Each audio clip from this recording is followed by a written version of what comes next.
ورحمة الله. الحمد لله رب العالمين والصلاة والسلام على سيد الأنبياء والمرسلين وعلى آله وأصحابه أجمعين. বাংলাদেশ খেলাফত মজলিস কিশোরগঞ্জ জেলাধীন হোসেনপুর উপজেলার উদ্যোগে আয়োজিত আজকের এই গণসমাবেশে উপস্থিত সভাপতি, উপস্থিত বাংলাদেশ খেলাফত মজলিসের কেন্দ্রীয়, জেলা ও স্থানীয় দায়িত্বশীল নেতৃবৃন্দ, সমবেত আমার প্রাণপ্রিয় এলাকাবাসী, হোসেনপুর উপজেলার অধিবাসীগণ, আপনাদের এলাকার মানুষ, মাটি ও মানুষের প্রিয় ব্যক্তিত্ব, বাংলাদেশ খেলাফত মজলিসের কেন্দ্রীয় সাংগঠনিক সম্পাদক মাওলানা হেদায়েতুল্লাহ হাদীকে আমরা বাংলাদেশ খেলাফত মজলিসের পক্ষ থেকে আপনাদের সেবা করার জন্য, আপনাদের সেবক হিসেবে আমরা আপনাদের জন্য প্রেরণ করেছি।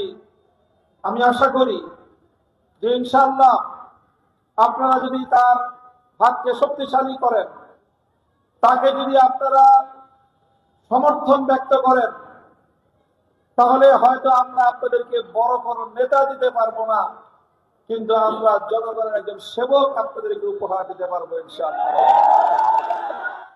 প্রিয় এলাকাবাসী, আজকে বাংলাদেশ কোন পর্যায়ে এসে দাঁড়িয়েছে, আগামীর বাংলাদেশের কি সংখ্যা এবং কি সম্ভাবনা, আপনাদেরকে সচেতনতার সাথে সেই বিষয়টি খুব ভালো করে মনে রাখতে হবে। আমি বলি, দীর্ঘ একটি সংগ্রাম, অনেকগুলো আধিপত্যবাদের বিরুদ্ধে লড়াই করে আজকে বাংলাদেশ এই পর্যায়ে এসে উপনীত হয়েছে।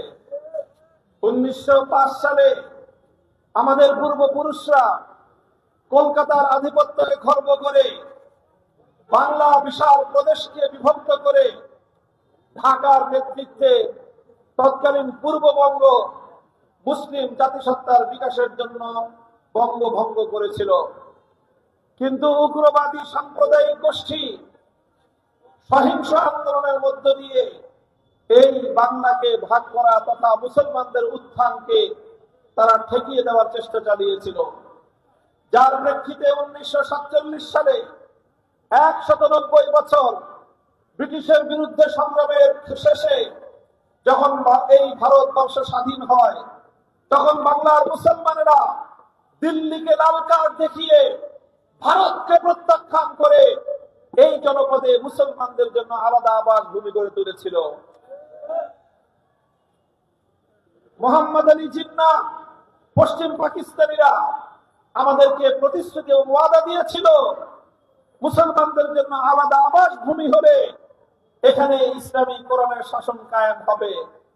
দুর্ভাগ্যজনকভাবে 47 থেকে 71 পর্যন্ত 24 বছর পশ্চিম পাকিস্তানিরা আমাদের সঙ্গে ভ্রাতৃত্বের কথা বলে প্রভুত্ব করবার চেষ্টা করেছে, আমাদেরকে কোরআনের শাসন দেওয়ার কথা বলে শোষণ এবং জুলুম আর অন্যায় অবিচার করেছে, আমাদের অধিকার থেকে আমাদেরকে বঞ্চিত করেছে।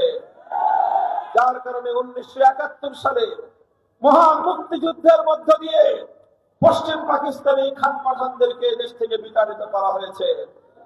বাংলার মানুষ স্বপ্নে দেখেছিল 71-এর মুক্তিযুদ্ধের পর এদেশের মানুষ তাদের অধিকার পাবে, এদেশের মানুষ সম্মান নিয়ে মাথা উঁচু করে বাঁচতে পারবে। দুর্ভাগ্যজনক ভাবে 71-এর মুক্তিযুদ্ধের পর 71-এর মুক্তিযুদ্ধে নেতৃত্ব দানকারী নেতা শেখ মুজিবুর রহমান সাহেব পশ্চিম পাকিস্তান থেকে লন্ডন হয়ে বাংলাদেশের মাটিতে না এসে প্রথম গিয়েছিলেন তিনি নয়াদিল্লিতে ভারতের প্রধানমন্ত্রী ইন্দিরা গান্ধীকে গুরমিশ করবার জন্য।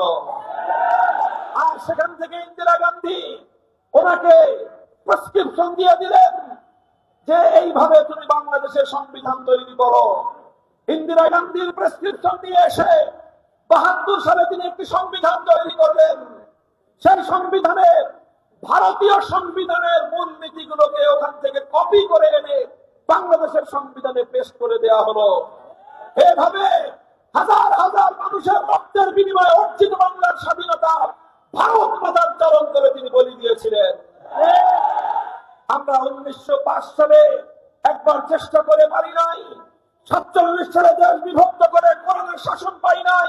71-এ মুক্তিযুদ্ধে বিজয় অর্জন করে প্রকৃত স্বাধীনতার ফসল আমরা করে তুলতে পারি নাই। 71 থেকে 2024 সাল পর্যন্ত বাংলাদেশকে ভারতের কলম রাজ্যে পরিণত করবার ব্যবস্থা করা হয়েছিল। তাই 24-এর বিপ্লব অনিবার্য হয়ে উঠেছিল।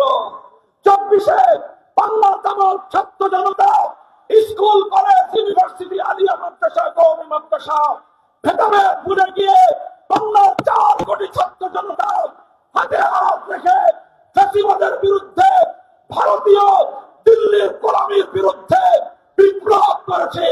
রক্ত দিয়ে নতুন করে স্বাধীনতা।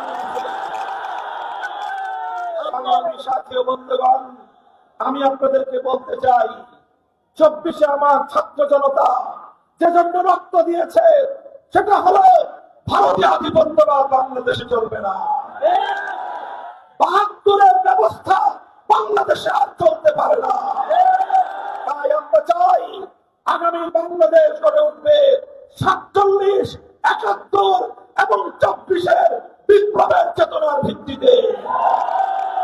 এই জন্য আগামীতে যে নির্বাচন আমাদের সামনে আসছে, এই নির্বাচন শুধু সংসদ নির্বাচন নয়, সংসদ নির্বাচনের সাথে গণভোট নির্বাচন হবে। সেই গণভোট নির্বাচনে আমাদের সকলকে হা বাক্সে ভোট দিতে হবে। আমরা যদি হা ব্যালটে ভোট দেই, জুলাই সনদ জিতে যাবে। আমরা যদি হা ভোট বাক্সে ব্যালটে ভোট দেই, জুলাই সনদ বাস্তবায়িত হবে। আমরা যদি হা ভোটে, হা ব্যালটে ভোট দেই, 47-এর দেশ বিভক্তির ভিত্তিতে ইসলামের বাংলাদেশ গড়ে উঠবে। আমরা যদি হা ব্যালটে ভোট দেই, 2013 সালের শাপলা চত্বরের ইতিহাস স্বীকৃতি পাবে। আমরা যদি হা ব্যালটে ভোট দেই, অতীতে 15 বছর একদল ফ্যাসিবাদ কায়েম করেছে, এখন নতুন করে আগামী 15 বছর আরেক দল ফ্যাসিবাদ কায়েম করার দুঃস্বপ্ন দেখছে। আমরা যদি হা ভোটে, হা বাক্সে ভোট দেই, নতুন করে কোন ফ্যাসিবাদ জন্ম নেওয়ার রাস্তা বন্ধ হবে। তাই আমি আপনাদেরকে দুটি আহ্বান জানাই। আপনারা দেশকে ভালোবেসে জুলাই বিপ্লবের চেতনায় সকলে হা বাক্সে ভোট দিবেন তো? হা বাক্সে ভোট দিলে একদিকে আমরা উচ্চ কক্ষে, বাংলাদেশের আগামী সংসদ হবে 2 কক্ষ বিশিষ্ট উচ্চ কক্ষে, ইনশাআল্লাহ এদেশের আলেম ওলামাদের, এদেশের ইসলামপন্থীদের, খেলাফতকামীদের প্রতিনিধিত্ব নিশ্চিত হবে ইনশাআল্লাহ। সেই সাথে রিকশা প্রতীক নিয়ে এটা আমরা গরিব এবং মেহনতি মানুষের প্রতীক হিসেবে রিকশা প্রতীককে আমরা নির্বাচন করেছি। কারণ আমরা দেখেছি বিগত দিনগুলোতে ক্ষমতার পালা বদলে শিল্পপতিদের ভাগ্যের পরিবর্তন হয়েছে। ক্ষমতার পালা বদলে মিল এবং ইন্ডাস্ট্রির মালিকদের ভাগ্যের পরিবর্তন হয়েছে। ক্ষমতার পালা বদলে রাজনৈতিক নেতাদের ভাগ্যের পরিবর্তন হয়েছে। রিক্সাওয়ালা, ঠেলাগাড়ি চালক, নৌকার মাঝি, কৃষক, শ্রমিক, মেহনতি মজদুর জনতার ভাগ্যের পরিবর্তন হয় নাই। তাই এবার মেহনতি মানুষের প্রতীক তুলে দিলাম। আমার ভাই, আমার দীর্ঘ 1 যুগ ধরে আমার সহকর্মী মাওলানা হেদায়েতুল্লাহ হাবির হাতে আপনারা হোসেনপুরবাসী, আপনারা কিশোরগঞ্জবাসী, আপনারা যদি রিকশা প্রতীকে ভোট দিয়ে আমার ভাইকে আপনারা আপনাদের প্রতিনিধি নিযুক্ত করতে পারেন, আমি আপনাদের দায়িত্বশীল, আপনাদের ভাই মামুনুল হক প্রতিশ্রুতি দিচ্ছি, অঙ্গীকার করছি, দেশ জাতি ইসলামের প্রশ্নে কারোর সাথে আপোষ করব না।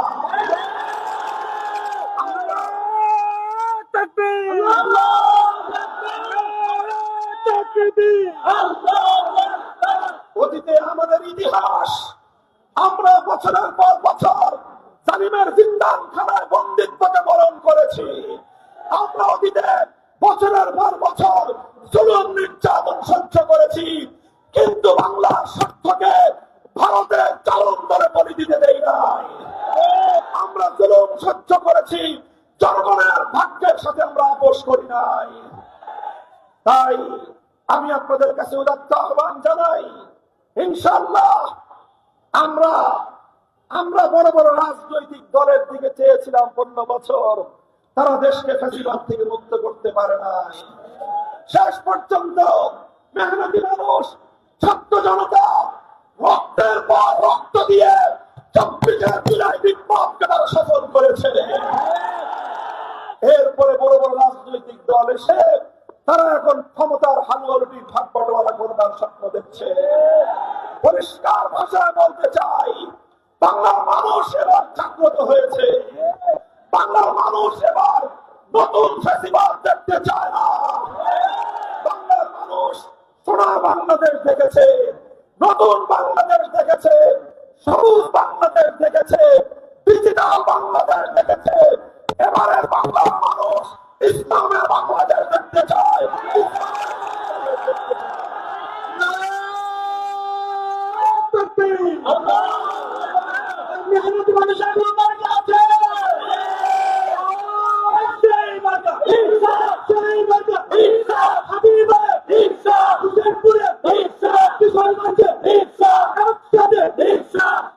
আমি আপনাদেরকে আখেরি কথা বলি, ভাই দেখেন, আমরা দেশের জন্য ভালোবেসে যখন কথা বলেছি, আগামী নতুন বন্দোবস্ত বাস্তবায়নের জন্য যখন কথা বলেছি, বিগত দিনের ফ্যাসিবাদ জন্ম নেওয়ার, স্বৈরতন্ত্র জন্ম নেওয়ার রাস্তাগুলোকে যখন বন্ধ করার জন্য আমরা স্বাধীনভাবে মতামত দিয়েছি, আমাদের সবগুলো রাজনৈতিক দলের মতামত এক জায়গায় গিয়ে সম্মিলিত হয়েছে। কিন্তু একটি দল মনে করে বিগত সময়ে 15 বছর আরেক দল শাসন করেছে, আগামী 15 বছর আমাদের খাওয়ার ভাগ। আমরা এই খাওয়া খাওয়ার ভাগ বটোয়ারায় আমাদের দেশকে আর কারো কিছু ইজারা দিব না। প্রস্তুত আছেন ইনশাআল্লাহ আপনারা? ইনশাআল্লাহ এখন থেকে জমিদারের বাংলাদেশ হবে না, এবারের বাংলাদেশ হবে প্রজা জনসাধারণের বাংলাদেশ। কোন একক দল ক্ষমতা পাবে না। বাংলাদেশের রাজনৈতিক পক্ষগুলো ঐক্যবদ্ধ ভাবে সমন্বিত উদ্যোগে আগামীর বাংলাদেশ নির্মাণ করবে ইনশাআল্লাহ। আপনারা যদি আমাদের সাথে থাকেন, আমি আবার অঙ্গীকার করছি, ইনশাআল্লাহ দেশ, জাতি, ইসলামের প্রশ্নে কাউকে সহযোগিতা করতে দেব না ইনশাআল্লাহ। আবারও দেখা হবে আপনাদের সাথে ইনশাআল্লাহ। রিকশা প্রতীক নিয়ে হেদায়েতুল্লাহ হাদি আপনাদের দুয়ারে দুয়ারে যাবে, রাস্তায় রাস্তায় যাবে, পথে ঘাটে ঘুরবে। আবারও বলছি, আমরা আপনাদের নেতৃত্ব দিতে আসি নাই, আপনাদের জনগণের সেবক হিসেবে আমাদের ভাইকে আপনাদের খেদমতে রেখে যেতে এসেছি। ইনশাআল্লাহ আপনারা থাকবেন তো? আল্লাহ পাক আপনাদেরকে কবুল করুন। সুবহানাল্লাহি ওয়া বিহামদিহি, সুবহানাকাল্লাহুম্মা বিহামদিক, আশহাদু আল লা ইলাহা ইল্লা আনতা, আস্তাগফিরুকা ওয়া আতুবু ইলাইক। সুবহান রাব্বিকা রাব্বিল ইজ্জাতি আম্মা ইয়াসিফুন ওয়া সালামুন আলাল মুরসালিন। ইলাহুল আলামিন। অসুস্থ ভাইদের দোয়া চাওয়া হয়েছে, সুস্থতা দান করুন। আল্লাহ যারা কষ্ট করে এখানে এসেছেন, কষ্টকে আপনি কবুল করে উত্তম বিনিময় দান করুন। আল্লাহ আমাদের এই প্রাণপ্রিয় মাতৃভূমি, এদেশের প্রতি ইঞ্চি মাটিকে আপনি সত্য, ইনসাফ, ন্যায় প্রতিষ্ঠা এবং ইসলামের জন্য আপনি কবুল ফরমান। সুবহান রাব্বিকা রাব্বিল ইজ্জাতি আম্মা ইয়াসিফুন ওয়া সালামুন আলাল মুরসালিন। আলহামদুলিল্লাহি রাব্বিল আলামিন।